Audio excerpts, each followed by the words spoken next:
फोनवरती भांडायचंय का? भांडत मी नाहीये, तुम्ही भांडताय. नाही मी भांडतच नाही, मला ही सवयच नाहीये. नाही तुम्ही कुठे आहो, तुम्ही ते इतके साधे आहात, आवाज चढवूनही कोणाशी बोलत नाही. अहो कचा कचा भांडता तुम्ही. काय काय काय काय काय काय म्हणालात?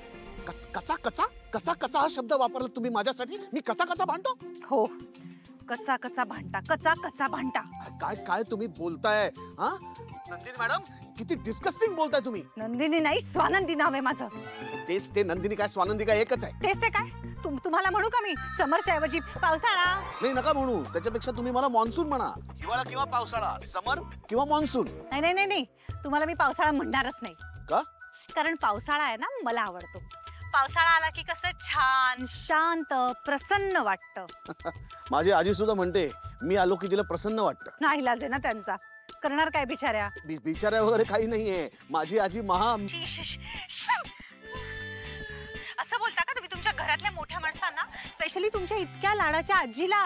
हा बरोबर, म्हणूनच स्वतःच्या घरातल्यांना किंमत देता येत नाही ना, म्हणून बाहेरच्यांची असे वागता तुम्ही. हे बघा, माझी आजी माझ्यासाठी मैत्रिणीसारखी आहे, कळलं?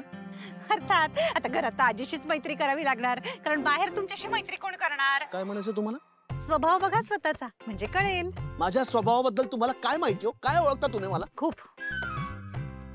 खूपच ओळखलं मी तुम्हाला आता. ओ, तुम्ही मला काही ओळखत बिळखत नाही, तुम्हाला मी काही माहिती नाही, तुम्हाला अजिबात मी माहिती नाही कोण आहे कसं आहे ते, कळलं ना? आणि मुळात मुद्दा हा आहे की तुम्ही पोलिसात कंप्लेंट का केली? अरे एक तर तुम्ही शिंका किंवा बोला हो.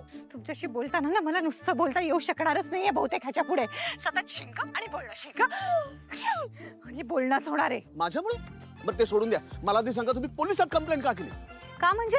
आधी एवढा मोठा समजूतदारपणा दाखवलात ना, म्हणालात भावंडांना नुकसान होईल असं मी काही करणार नाही, आणि लगेच विसरलात. तुम्हाला काय शॉर्ट टर्म मेमरी लॉस आहे का? तुम्हालाच झाला असेल शॉर्ट टर्म मेमरी लॉस, म्हणूनच तुमची माणसं पाठवलीत ना इथे आमच्या माणसांवर. अहो कुठली माझी माणसं, कुठली तुमची माणसं? माझी माणसं, तुमची माणसं, सगळी माणसं इथेच होती ना एकत्र. मग आता ही तुमची वेगळी माणसं कुठनं आली? काय कांगावा करताय तुम्ही? हा? Hello hello hello hello hello hello hello. Phone cut केला तिने? काय झालं? फोन कट झाला बहुतेक, किंवा कट केला असेल. चोर तो चोर, वरशीर चोर. मी कांगावा करते असं म्हणाला तो मला? मी करते कांगावा? नाही. कट केला कारण खोटेपणा पकडला गेला म्हणून फोन कट केला. कसा कसा कसा कसा भांडतो म्हणाली मला, कसा कसा. तू का हसतोस? कसा कसा म्हणतोय मी? हा शब्द वापरला तिने माझ्या विरुद्ध. ती काय वर्गमैत्रीण आहे माझी कॉलेजमध्ये? वाटेल ते शब्द वापराला. माणसं सोडली म्हणजे कुठली माणसं सोडली? त्यांची सगळी माणसं इथे होती, आपली सगळी माणसं इथे होती. त्यांच्या वेगळ्या कुठल्या तरी माणसांवरती सोडाला आपली वेगळी कुठली तरी माणसं कुठनं आली? कुठली माणसं आहे ती? मुळात तू विषय काढायलाच नको होतास रोहन. आजी बोलणी करत होती ना लग्नाची, ती सुरू केलीच होती, पण याने ना नको ते बोलून सगळ्यावर गोळा फिरवला. पण आई, आज ना उद्या त्यांना आपली परिस्थिती कळणारच होती ना. हो ना, मग आज ना उद्या कळली असती ना. तुला आधी सांगायची काय गरज होती? अरे असं कोणी जाहिरात करून सांगतं का, आम्ही गरीब आहोत आमचं घर बघायला या, आम्ही गरीब आहोत आमचं घर बघायला या?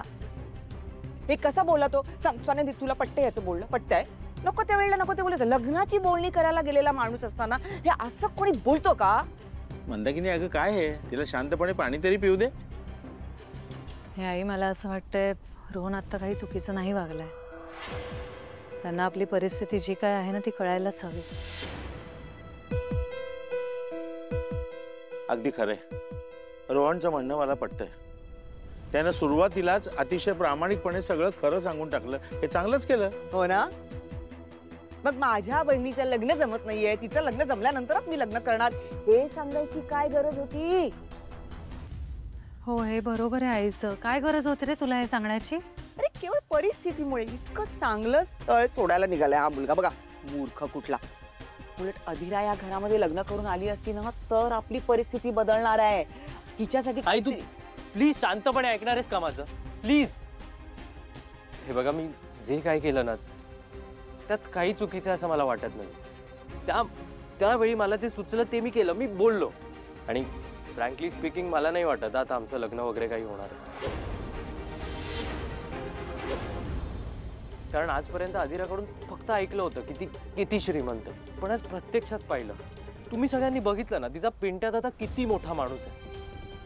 तिचं ते घर काय पॅलेस, तिची ती लाईफस्टाईल, हे नाही झेपणार आहे मला. Please try to understand.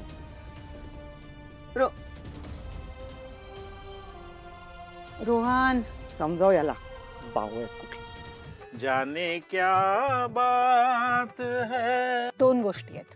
एकतर हा तुमचा मुलगा प्रचंड हट्टी आहे आणि दुसरी महत्वाची गोष्ट, अधीरा समर राजवाडेंची बहीण आहे. मग काय झालं? अहो मग काय म्हणजे बाबा, काळजी वाटते मला. तुम्हाला माहिती आहे ना त्या आश्रमाचं प्रकरण किती चिघळलंय. मी आणि समर राजवाडे इतकं भांडतोय आता आणि मला रोहनच्या लग्नाची काळजीच वाटायला लागली आहे. अजिबात काळजी करू नकोस नंदू. जे व्हायचंय ना ते होणारच आहे. आपण काळजी करून काहीही उपयोग होत नसतो. आणि एक लक्षात ठेव, अगं त्यांची मुलगी आपल्या घरामध्ये येणार आहे, आपल्या घरातली मुलगी त्यांच्या घरी जाणार नाहीये. आणि तुला खरं सांगू काय, अधीरा थोडीशी तापट आहे, पण मला ना ती मुलगी खूप आवडली. हो मला पण. म्हणून तर ना बाबा. नंदू, काळजी करायची नाही, अति विचार करू नकोस.